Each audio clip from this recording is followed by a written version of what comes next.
Okay, next halacha number 4. We have seen above 10:23 that one is required to maintain guf naki, clean body. So clean body, it's one of the requirements. While wearing tefillin, and it is therefore prohibited to wear them while one feels the need to pass gas. In this year, we learned that the laws pertaining to reading the Shema and prayer, even without wearing tefillin, while one feels the need to pass gas. Okay. Pass gas. Okay. So continue. So okay, one who is certain that he cannot hold himself back from passing gas until he finishes reading the Shema, right? And the Shachar Shmona Esrei prayer. It is better that he let the time of reading the Shema and the time of the prayer pass than the praise without clean body. So they say do not pass gas, basically. So commentary. This halacha is applied only if one who is certain that he will pass gas. Everyone who is not certain may not delay the recitation of the Shema Shmona Esrei due to concern that he may pass gas. So, for example, if somebody has this, I don't know, stomach virus, this virus, that virus, and he's basically sick and he has diarrhea and stuff like that, so that's the problem, right? So he cannot maintain the clean body. So in this case, they would, the way I remember we learned in Mishnah Brura says, so do psuki de, do all of the carbonos, do psuki de zimra without tefillin, right? Then you need to pass gas. So and when you're sure that you have you can do, like, you can hold yourself back for a Shema, for recitation of the Shema with the blessings of the Shmona Esrei, or at least one at a time. So that's what you must do. Okay. So you then when you're ready, put tefillin quickly, say Shema, and then take tefillin off. So okay, so let's read the last sentence, and there is another comment. It is better that he let the time of reading the Shema and the time of prayer pass than to pray without clean body. So meaning that if he can go to the bathroom and but the time of the Shema is going to pass, so let him go to the bathroom. That's what it means. Commentary. This means that he should not recite Shema and the Shachar Shmona Esrei together at that time. Okay.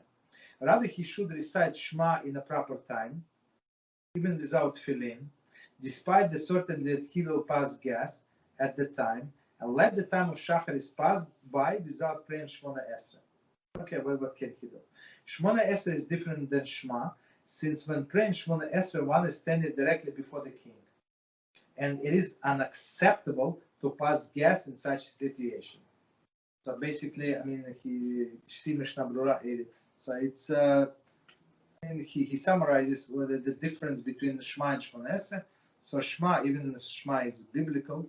There is no question about it. But Shmona Esrei is rabbinical. But difference between them, in Shmona Esrei, you're standing in front of the king. Okay. That's the thing. Okay.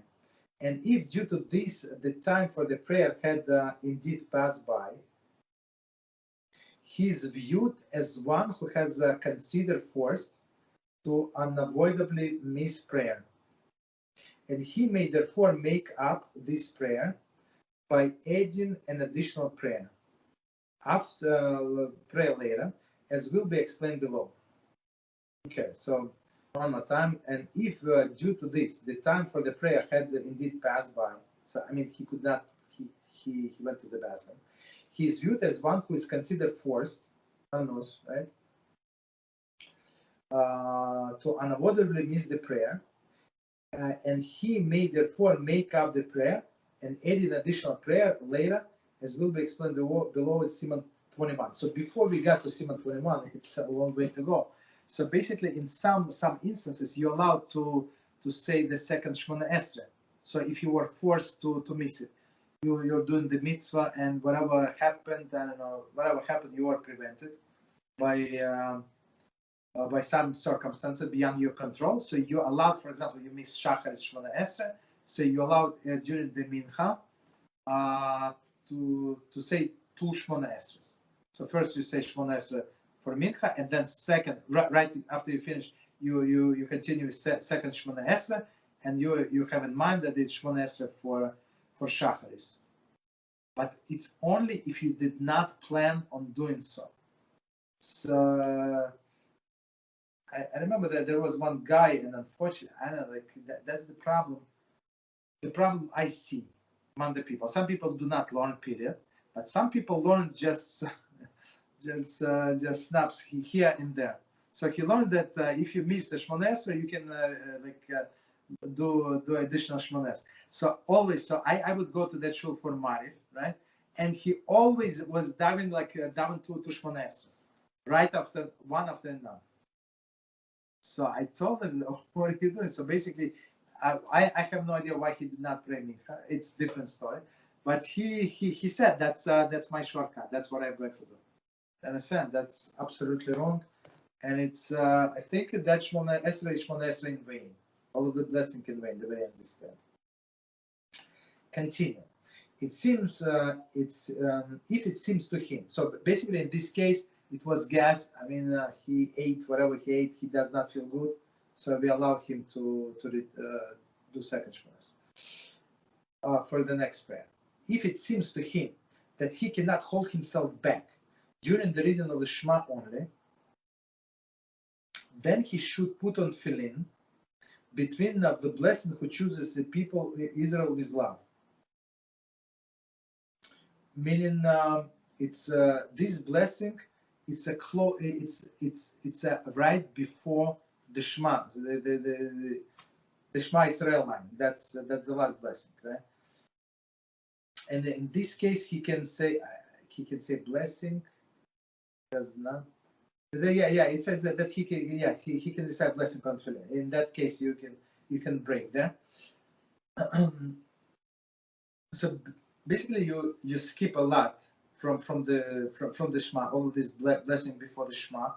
So basically, they try to minimize time that he's going to wear tefillin as much as possible.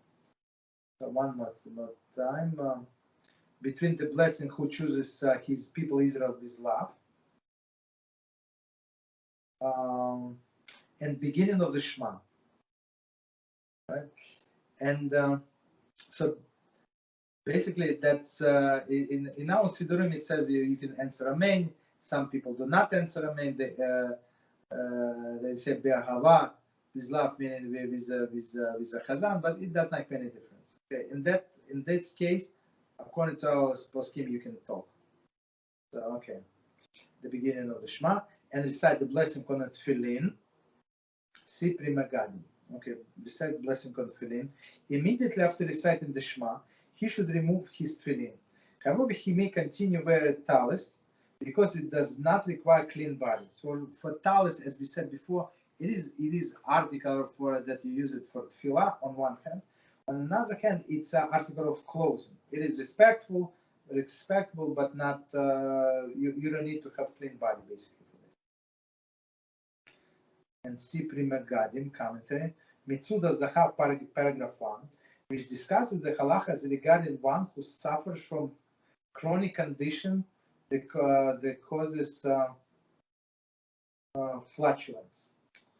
That's poor people, and it's not that easy. So in some cases they would excuse them basically from putting on tefillin or give him, or if he knows that he can hold himself for 2 minutes.